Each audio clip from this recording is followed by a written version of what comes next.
Anyway Blasters പരാജയപ്പെട്ടു. 3-4 Mohan ബഗാനെതിരെ Blasters പരാജയപ്പെട്ടു. ഇനി എന്ത് ചെയ്യാനാ? അടുത്ത മത്സരം നോക്കണം. അടുത്ത മത്സരം ജംഷഡ്പൂർ FC-യുമായിട്ടാണ് മത്സരം വരാൻ പോകുന്നത്. ജംഷഡ്പൂരെ സംബന്ധിച്ച് ജയിച്ചേ പറ്റുള്ളൂ. അങ്ങനെ ആണെങ്കിൽ മാത്രമാണ് പ്ലേ ഓഫ് ക്വാളിഫിക്കേഷൻ റൗണ്ടിലേക്ക് അവർക്ക് കടക്കാൻ പറ്റുന്നത്. അതുകൊണ്ട് അടുത്ത മത്സരം ബ്ലാസ്റ്റേഴ്സിനെ സംബന്ധിച്ച് കനത്ത മത്സരമായിരിക്കും.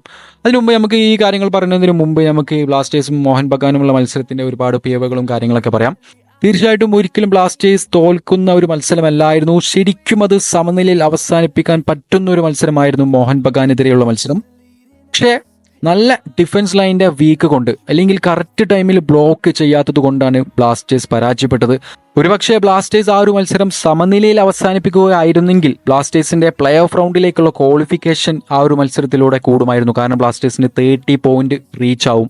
അങ്ങനെയാണെങ്കിൽ പ്ലേ ഓഫ് റൗണ്ടിലേക്കുള്ള സാധ്യതകൾ വീണ്ടും വീണ്ടും കൂടിക്കൊണ്ടിരിക്കുകയാണ് ആ ഒരു സമയത്ത്. എനിവേ പരാജയപ്പെട്ടു. പക്ഷേ നമ്മുടെ മോഹൻ ബഗാൻ അടിച്ച ആദ്യത്തെ ഗോൾ, ആ ഒരു ഗോൾ എടുത്തു മാറ്റിക്കഴിഞ്ഞാൽ ബാക്കിയുള്ള എല്ലാ ഗോളും നമ്മുടെ ഡിഫൻസ് ലൈൻ്റെ അല്ലെങ്കിൽ കറക്റ്റായിട്ട് ബ്ലോക്ക് വെക്കാത്തത് കൊണ്ടുള്ള മിസ്റ്റേക്ക് മൂലം വന്ന ഗോളുകളാണ് ബാക്കി 3 ഗോളുകളും. ബാക്കി 3 ഗോളുകൾ എടുത്തു നോക്കി നമുക്ക് മനസ്സിലാവും. നമുക്ക് രണ്ടാമത്തെ ഗോൾ ആദ്യം എടുത്തു നോക്കാം. രണ്ടാമത്തെ ഗോൾ ശ്രദ്ധിച്ചാൽ മനസ്സിലാവും. മോഹൻ ബഗാൻ ഫ്രീ കിക്ക് എടുത്തതിന് ശേഷം മോഹൻ ബഗാന്റെ പ്ലെയർ തന്നെ തട്ടിയിട്ടുകൊണ്ട് ഫ്രണ്ടിലോട്ടാണ് ബോൾ ഇടുന്നത്. ആ ഒരു സമയത്ത് അത് സെക്കൻഡ് ടച്ചിൽ ചെസ്റ്റിലെടുത്തുകൊണ്ട് തേർഡ് ടച്ചിലാണ് അദ്ദേഹം പോസ്റ്റിലേക്ക് സ്ട്രൈക്ക് ചെയ്യുന്നത്. ആ ഒരു സമയത്ത് കറക്റ്റായിട്ടുള്ള ഒരു ബ്ലോക്ക് ബ്ലാസ്റ്റേഴ്സിൻ്റെ പ്ലേയേഴ്സ് കറക്റ്റായിട്ടുള്ള ബ്ലോക്ക് കൊണ്ടുവരാൻ സാധിച്ചില്ല. അതുകൊണ്ടാണ് ആ ഒരു സ്ട്രൈക്ക് ഗോളായി മാറിയത്. ഒരു നല്ല പവർഫുൾ ആയിട്ടുള്ള സ്ട്രൈക്ക് ആയിരുന്നു. പക്ഷേ കറക്റ്റ് ബ്ലോക്ക് കൊണ്ടുവരാൻ ബ്ലാസ്റ്റേഴ്സിൻ്റെ പ്ലേയേഴ്സിന് സാധിച്ചില്ല.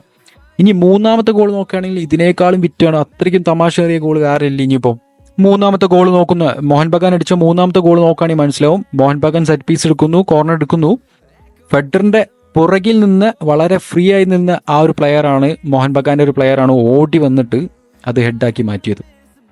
ഫെഡറിന് തീർച്ചയായിട്ടും ആ ഒരു പ്ലെയറിനെ വളരെ സിമ്പിളായിട്ട് ബ്ലോക്ക് ചെയ്യാമായിരുന്നു. ഈ ഒരു ചിത്രത്തിൽ നോക്കിയാൽ മനസ്സിലാവും. വളരെ കറക്റ്റായിട്ട് ആ ഒരു പ്ലെയറിനെ ബ്ലോക്ക് ചെയ്യാമായിരുന്നു. പക്ഷെ കറക്റ്റായിട്ട് ബ്ലോക്ക് ചെയ്തില്ല എന്നതുകൊണ്ട് തന്നെയാണ് ആ മൂന്നാമത്തെ ഗോളും പോസ്റ്റിലേക്ക് വീണത്.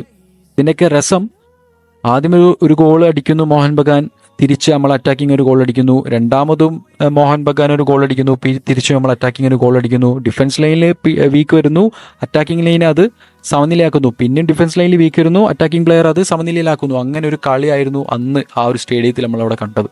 ശരിക്കും പറഞ്ഞാൽ മോഹൻ ബഗാന്റെ 4ാമത്തെ ഗോൾ, ഒരിക്കലും മോഹൻ ബഗാൻ 4 ഗോൾ അവസാനിപ്പിക്കേണ്ട കളിയല്ല, 5-6 ഗോൾ അടിക്കേണ്ടതാണ്.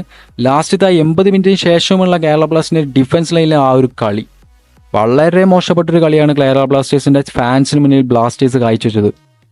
ഇപ്പോൾ ഗോൾ അടിക്കും മോഹൻ ബഗാൻ അടിക്കുമെന്നുള്ള ഉറപ്പായിട്ടാണ് കാണികൾ ഇങ്ങനെ കണ്ടുകൊണ്ടിരുന്നത്. ആ ഒരു കളി ലാസ്റ്റത്തെ മിനിറ്റിൽ അത്രയ്ക്ക് മോശമായിട്ടുള്ള ഡിഫൻസ് ലൈനാണ്. ഒരു കൗണ്ടർ അറ്റാക്ക് വരുന്ന സമയത്ത് വളരെ സ്ലോ ആയിട്ടാണ് ഡിഫൻസ് ലൈന് നമ്മുടെ പോസ്റ്റിലേക്ക് എത്തുന്നത്.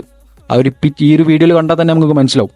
നമ്മളിവിടെ പറഞ്ഞതുപോലെ തന്നെ മോഹൻ ബഗാന്റെ ആദ്യത്തെ ആ ഗോൾ ഉണ്ടല്ലോ, ആ ഒരു ഗോൾ മാറ്റി വെച്ച് കഴിഞ്ഞാൽ ബാക്കിയുള്ള 3 ഗോളും ഡിഫൻസ് ലൈനിന്റെ വീക്ക് കൊണ്ട് അല്ലെങ്കിൽ കറക്റ്റായിട്ടുള്ള ബ്ലോക്ക് വെക്കാത്തത് കൊണ്ട് സംഭവിച്ച 3 ഗോളുകളാണ് ബാക്കിയുള്ള ഗോളുകളൊക്കെ. ഒരുപക്ഷെ കറക്റ്റായിട്ടുള്ള ഒരു കിടിലൻ ഡിഫൻസ് ലൈൻ നമുക്ക് ഉണ്ടായിരുന്നെങ്കിൽ 3-2 3-1 മോഹൻ ബഗാനെ കൊച്ചിയിൽ നമുക്ക് തകർക്കാമായിരുന്നു. അത്രയ്ക്കും ഒരു നല്ല പെർഫോമൻസ് അറ്റാക്കിന്റെ സൈഡിൽ നമ്മൾ കണ്ടിട്ടുണ്ടായിരുന്നു. ആദ്യത്തെ ബിബിൻ മോഹന്റെ ആ ഒരു ഗോൾ ഒരു നൈസ് ഗോളാണ്. അത്രയ്ക്കും പാസ് ഇട്ട് വന്ന് ബിബിൻ്റെ ആ പ്ലേസ്മെന്റ് ഉള്ള കറക്റ്റ് പ്ലേസ്മെന്റ് ആണ്, കിടിലൻ ഗോൾ. അത് കഴിഞ്ഞ് രണ്ടാമത്തെ ഗോൾ ഫെഡർ ഒരു ത്രൂ പാസ് കൊടുത്ത് ആ ഒരു കുറച്ച് സ്ട്രോങ് ആയിട്ടുള്ള ത്രൂ പാസ് ഡിമിട്രിയസ് ഡയമൻഡോക്കോസ് അത് കാലിലെടുത്തുകൊണ്ട് കൺട്രോൾ ചെയ്തുകൊണ്ട് മോഹൻ ബഗാന്റെ 2 പ്ലേയേഴ്സിന് ഇടയിലൂടെ റൺ ചെയ്തുകൊണ്ടാണ് അദ്ദേഹം പോസ്റ്റിലേക്ക് വളരെ നൈസായിട്ട് ഗ്യാപ്പിലൂടെ തട്ടിയിട്ടത്. അതും കിടിലൻ ഗോൾ. ഇനി മൂന്നാമത്തെ ഗോൾ പറ്റി പറയുകയാണെങ്കിലും ജസ്റ്റിൻ ഇമാനുവലിന്റെ ആ ഒരു ക്രോസിലൂടെ ഡയമൻഡോക്കോസ് ഹെഡ് ചെയ്തുകൊണ്ട് കിടിലൻ ആ ഒരു സ്പേസിൽ അത്രയും പ്രഷറിൽ ഹെഡ് ചെയ്തുകൊണ്ടാണ് മൂന്നാമത്തെ ഗോളും അദ്ദേഹം ബ്ലാസ്റ്റേഴ്സിന് വേണ്ടി സമ്മാനിച്ചത്. എനിവേ എന്തൊക്കെ പറഞ്ഞിട്ട് ബ്ലാസ്റ്റേഴ്സ് മോഹൻ ബഗാനെതിരെ 4-3 പരാജയപ്പെട്ടു. ഇനി ബ്ലാസ്റ്റേഴ്സിനുള്ള അടുത്ത കളി ജംഷഡ്പൂർ FC-യുമായിട്ടാണ്. ജംഷഡ്പൂർ FC-യെ സംബന്ധിച്ച് പ്ലേ ഓഫ് ക്വാളിഫിക്കേഷൻ റൗണ്ടിലേക്ക് കയറാൻ സാധ്യതയുള്ള ഒരു ടീമാണ്. അതുകൊണ്ട് അവരുമായിട്ടുള്ള മാച്ചും വളരെ കട്ട മാച്ചായിരിക്കും, വളരെ ടൈറ്റ് മാച്ച് തന്നെ ആയിരിക്കും. പക്ഷേ എന്തൊക്കെ പറഞ്ഞാലും ഇനി ബ്ലാസ്റ്റേഴ്സ് വിജയിക്കാനുള്ള സാധ്യത കൂടുതലാണ്. കാരണം 15 മുതൽ ലൂന നമ്മളുടെ കൂടെ ഉണ്ടായിരിക്കുന്നത് ഇവാൻ ലുക്കനോവിക് ആദ്യം പറഞ്ഞു കഴിഞ്ഞൊരു കാര്യമാണ്, ആശൻ പറഞ്ഞതാണ്.